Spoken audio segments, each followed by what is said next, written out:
Saudara, militer Amerika Serikat merilis rekaman marinir AS di geladak kapal MV Blue Star 3, sebuah kapal komersial yang dicurigai mencoba transit ke Iran yang melanggar blokade AS.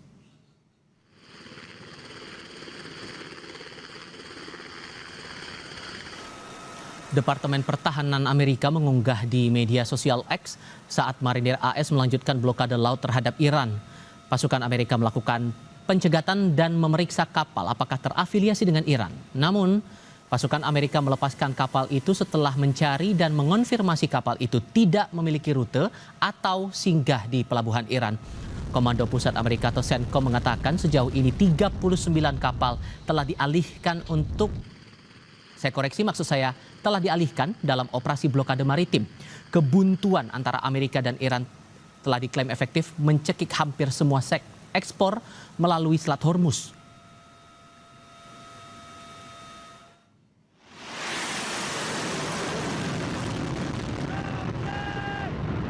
Juru bicara militer Iran, Brigjen Akraminia, menegaskan Iran tidak menganggap perang dengan Amerika Serikat dan Israel telah berakhir dan tentara telah memperbarui basis data targetnya selama gencatan senjata. Ia menambahkan, seperti yang selalu dilakukan selama perang, Iran telah melakukan upaya serius untuk memperbarui target. Koordinasi antara tentara dan garda revolusi pun meningkat.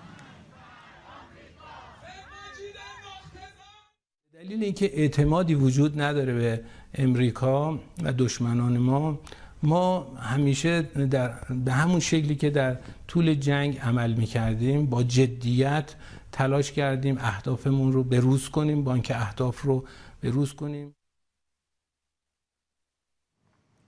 Di lain pihak, Menteri Luar Negeri Amerika Serikat Marco Rubio mengatakan Selat Hormuz setara dengan senjata nuklir ekonomi yang coba digunakan Iran terhadap dunia. Menurutnya, Iran membual tentang kemampuan mereka menyandra 25% energi dunia. Rubio menambahkan kepemimpinan Iran sangat terpecah belah dan masih mengambil pendekatan garis keras dalam pemerintahan. Sebelumnya, Amerika menolak tawaran Iran untuk mengakhiri perang dan membuka kembali Selat Hormuz jika AS mencabut blokade terhadap negara itu pada hari Selasa. Proposal itu akan menunda diskusi tentang program nuklir Iran. This is basically the equivalent of an economic nuclear weapon that they're trying to use against the world. And they're bragging about it. They're putting up billboards in Tehran bragging about how they can hold 25% or 20% of the world's energy hostage.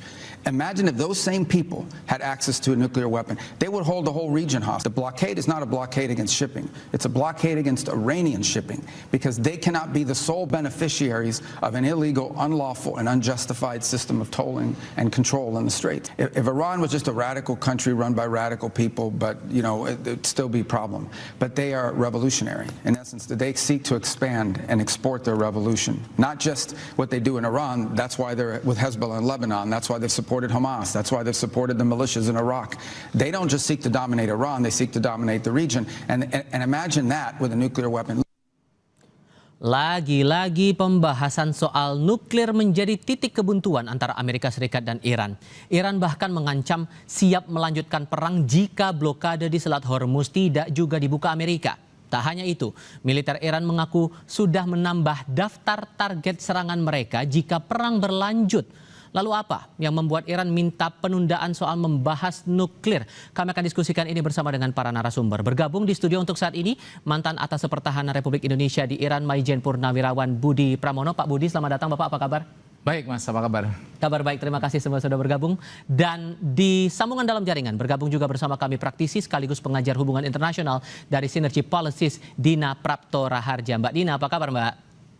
Kabar baik, selamat sore Mas Tifal, Pak Budi. Terima kasih juga sudah bergabung bersama kami kali ini. Mbak Dina, selama kita menyimak perang ini, Iran mengaku tidak ada ngutik-ngutik soal nuklir. Tapi giliran untuk pembahasan soal nuklir dalam perundingan berikutnya, Iran ogah-ogahan. Ini menghindar demi apa sebetulnya Mbak Dina? Nuklir itu satu hal yang Iran yakin betul merupakan satu informasi framing yang selama ini selalu menyudutkan Iran.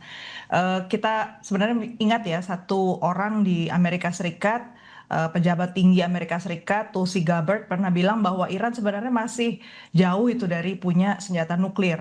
Dan dari pihak Iran sendiri selama perang ini mengatakan, kalaupun kami punya kemampuan membuat senjata nuklir, harusnya dari kemarin udah kami pakai gitu loh. Kenapa nggak kita pakai atau paling nggak ketemu lah ditemukan oleh Amerika Serikat. Jadi satu yang mereka ingin pertahankan adalah kedaulatan negara mereka untuk menggunakan nuklir maupun uranium yang diperkaya untuk urusan damai itu boleh dinegosiasikan. Dan satu hal yang saya kira menjadi poin keberatan dari Iran adalah kalau program nuklir ini, terutama uranium yang diperkaya ini, harus diambil oleh Amerika Serikat. Jadi keluarnya Amerika Serikat dari JCPOA itulah yang menjadi satu hal yang memberatkan untuk Iran setuju bicara hanya berdua dengan Amerika Serikat, karena tentu saja untuk satu hal yang sangat strategik ya di tingkat global.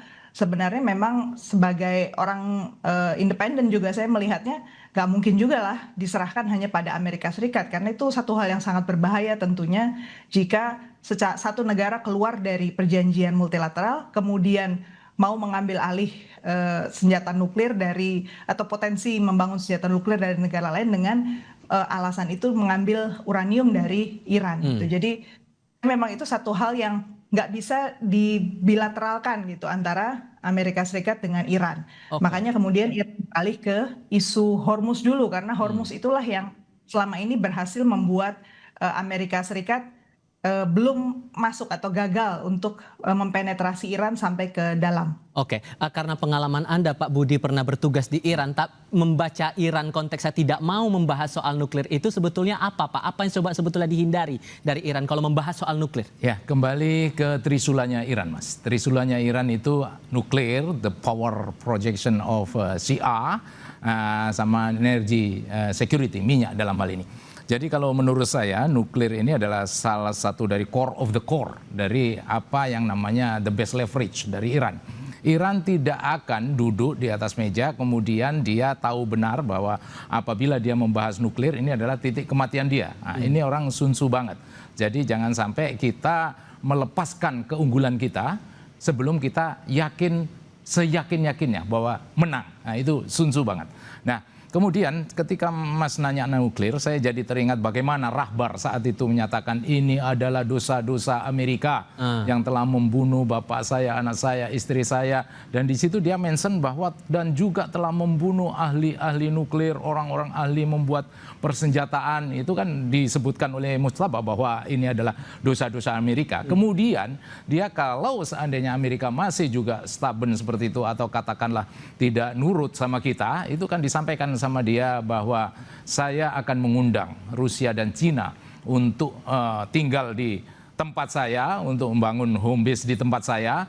Dan kalau toh itu memang masih seperti itu Amerika, saya juga punya nuklir. Nah, apa artinya? Kembali lagi ini adalah core of the core. Nah, kalau misalnya Mas menanyakan kenapa sih kok sepertinya nuklir, ini kan hanya urutan dari konsesi aja Mas. Ya. Sebetulnya berbanding terbalik dan semuanya punya nilai strategis. Kalau Amerika ingin paket besar, ya kan? Ini paket besar ini maunya Iran, ya kita selesaikan satu persatu lah. Ibaratnya dipretelin satu persatu, diselesaikan dulu blokadenya, diselesaikan Hormuznya, baru talk about nuklir. Tapi kalau di sisi lainnya Pak, pernyataan dari juru bicara militer Iran sampai bilang juga perang belum berakhir, bahkan ada kemungkinan untuk meluas tambah daftar targetnya mereka itu. Kalau Anda menangkap ini daftar targetnya mau menyasar siapa lagi Iran ini? Mas, that's what you call it psychological warfare. Nah, apapun yang dikatakan oleh kedua baik pihak musuh atau pihak lawan dan dua-duanya belligerent ini, itu haknya dia. Nah, inilah psychological warfare dalam artian apabila ini memang berlanjut, ya dia mau tidak mau akan menyasar di mana letaknya home base-nya Amerika yang ada di negara Teluk. Nah, ini kan sudah done kan, already done sama Iran kan, udah dilakukan. Dan ini kalau misalnya Mas tanyakan mana yang akan diserang dan memang ini targetnya Iran, dan Iran pun siap dengan multi front dan proksinya dia, baik Hizbullah yang diletakkan di Lebanon maupun ini Houthi yang ada di Yaman dan milisi Irak yang ada di Irak dalam Oke. hal ini. Nah, satu hal lagi Mbak, saat nuklir juga coba untuk jangan diungkit-ungkit dalam perundingan berikutnya. Soal Selat Hormuz, ini juga menarik untuk dicermati. Karena dari Menlu AS sempat bilang juga bahwa Hormuz itu diibaratkan sebagai senjata nuklir ekonomi buat Iran. Nah, selama momen saling blokade menutup akses ini, efek ekonomi apa yang terasa buat Iran sampai akhirnya mereka tetap melancarkan hal semacam itu? Tapi jawabnya nanti, kita jeda dulu ya. Tetap di Kompas TV. Mbak Dina melanjutkan pertanyaan saya sebelumnya. Menlu AS sampai bilang Selat Hormuz yang lagi dimainin dalam tanda kutip sama Iran ini seperti senjata nuklir ekonominya buat Iran. Emang selama masa blokade saling tutup menutup jalur Hormuz ini efek ekonominya sedalam apa buat Iran, Mbak? Sebenarnya gini, istilah bom lah ya, yang di Selat Hormuz ini kan menarik ya. Ini satu frame yang terus dipakai dan karena memang laku gitu ya, sangat sticky gitu, sangat lengket pada Iran. Satu perjuangan Iran yang menurut saya paling berat dalam isu perang antara Amerika Serikat dengan Iran ini adalah bahwa Iran itu di-frame sebagai negara yang jahat, negara yang selalu punya niat buruk mengembangkan terorisme, negara yang mendanai hal-hal yang dilarang, ilegal dan seterusnya. Karena 40 tahun dia kan sebenarnya diblokade untuk tidak melakukan aktivitas apapun. Dan Indonesia dengan Iran pun, nanti Bapak bisa cerita ya, kita punya hubungan diplomatik dengan Iran juga sebenarnya dengan berbagai macam cara kita tetap berusaha untuk meningkatkan hubungan bilateral, mengembangkan ekonomi, walaupun kita tahu secara internasional Iran itu diisolasi. Nah, bahasa yang selalu dipakai oleh Amerika Serikat adalah bahwa Iran itu membahayakan dengan program nuklirnya. Nah, sekarang karena nggak ada nuklir yang berhasil ditemukan atau berhasil bahkan dihabisi oleh Amerika Serikat, dia pakai istilah baru lagi nih sekarang. Menurut saya ini bahasa baru lagi nih oleh tadi bahwa yang dilakukan di Hormuz itu adalah semacam bom nuklir ekonomi itu. Jadi ini kan cara mempengaruhi massa ya, cara mempengaruhi negara-negara lain. Karena pada saat yang sama kemarin itu kan ada pertemuan di negara-negara Teluk yang intinya kemudian hasilnya saya pikir tadinya ya karena Uni Emirat Arab sudah mengancam pada Amerika Serikat kita udah butuh di bail out lah intinya, kalau enggak kita akan pakai yuan gitu kan untuk transaksi mereka. Dan intinya itu mereka minta cash dalam bentuk dolar sebagai cadangan karena mereka juga butuh untuk kegiatan mereka ekspor impor dan seterusnya gitu kan. Artinya ekonomi mereka sudah sangat buruk sebenarnya negara-negara Teluk ini. Tapi ternyata ketika diundang datang ke Jeddah, hasil dari diskusinya adalah mengecam Iran. Nah, tentu itu satu hal yang juga harus kita baca, ada yang tersirat, ada yang tersurat ya. Mungkin yang tersurat itu ya begitu, tapi di belakangnya mungkin ada pembicaraan yang lain, apalagi karena Uni Emirat Arab memutuskan untuk keluar dari OPEC ya, di organisasi produsen minyak. Jadi secara ke depan berarti sebenarnya ada perpecahan juga di antara negara-negara yang menjadi penentu stabilitas harga minyak ke depannya. Jadi kalau kembali ke pertanyaan tadi, seberapa dalam sebenarnya efek ini? Yang paling rugi ya sebenarnya negara-negara yang sangat bergantung pada energi. Dan negara-negara Teluk juga sangat-sangat rugi karena mereka yang bergantung pada jasa, kemudian bergantung pada turisme, kemudian juga bergantung pada penjualan minyak, itu sangat terganggu karena sekarang pasar udah nggak percaya lagi dengan omongan-omongan perang masih ya akan segera berakhir gitu kan. Itu udah nggak laku lagi sekarang di pasar gitu. Jadi menurut saya memang keinginan Amerika Serikat untuk terus eskalasi ini ya, bahasa-bahasa yang digunakan masih eskalasi, itu justru merugikan semua pihak. Dan kita belum Oke, saya tahan dulu di situ. Karena kalau menerjemahkan pernyataan dari Menlu AS itu, Pak, seberapa dalam Anda memaknai bahwa disebut sebagai Hormuz ini senjata nuklir ekonomi yang dipakai sama Iran? Iya, Mas. Kita pertama kan sadar bahwa awalnya epic fury, Operation Epic Fury, dan seiring dengan berjalannya waktu bergerak ke economic fury. Nah, ini menunjukkan bahwa memang eskalasi ini memang semakin terukur ke depan. Jadi menurut saya kalau misalnya ini terus-terusan seperti ini, mau tidak mau ya Rusia sama Cina harus involve. Mau tidak mau kita harus lesson learn dari JCPOA yang tadinya juga kan Iran good boy untuk menyerahkan nuklirnya ke Rusia dalam hal ini.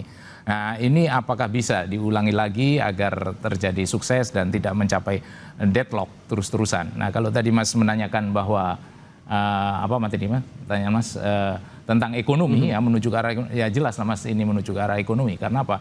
Karena yang saya sampaikan inilah core of the core dari leverage-nya, national interest-nya Iran, dignity-nya Iran, yang mau tidak mau dignity-nya dia militarily, economically itu selalu dia uphold, dia selalu angkat tinggi-tinggi. Dan ini ya directly or indirectly ini akan berdampak ke ekonomi. Kalau melihat pertemuan terbarunya Iran, Menlu Arakci ini sudah bertemu dengan Rusia, bertemu dengan Presiden Vladimir Putin. Apakah ini kode-kode bahwa jangan-jangan nih Rusia nanti akan berperan di depan panggung dengan efek perang yang sudah sedemikian masif ya Pak? Ada kemungkinan ke arah situ nggak? Saya pikir apapun possible ya Mas, everything just possible. Coba ini ada sesuatu yang menurut saya I've been in Iran, Iraq, Azerbaijan, and Turkmenistan. Nah, Iran ya, negara-negara observasi dan akreditasi saya, ini Iran, kemudian Azerbaijan, Turkmenistan, di atasnya itu ada Cina. Sebetulnya kan ada namanya danau terbesar sedunia.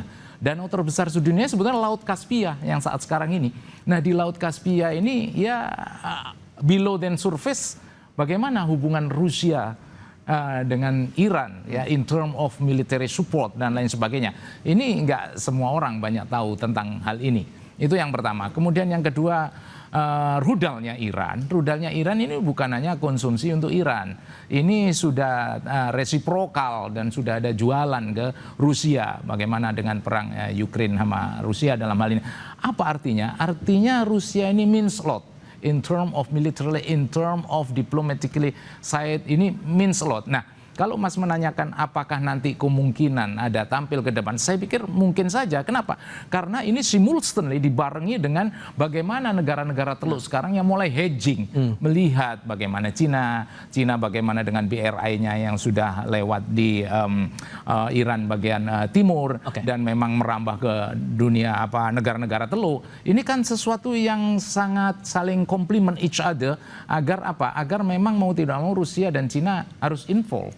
Nah Mbak, seandainya kita berandai-andai kalau perundingan poin-poin krusial itu deadlock lagi dari dua belah pihak ini, siapa untung siapa buntung Mbak?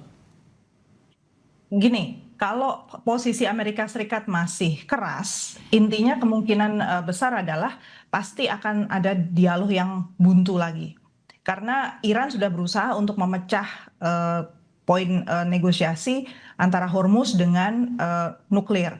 Program nuklir, program apapun yang dikembangkan oleh Iran, itu pesan dari almarhum Ali Khomeini adalah bahwa kalau sampai Iran itu diserang, apalagi kedaulatannya, maka seluruh kawasan harus menanggung akibatnya. Dan itu yang dipegang. Karena solusi di kawasan Timur Tengah itu, karena tadi ya, dia dikepung, dia di framing, maka satu yang akan dia pegang adalah untuk menjaga supaya dia tetap punya nilai tawar.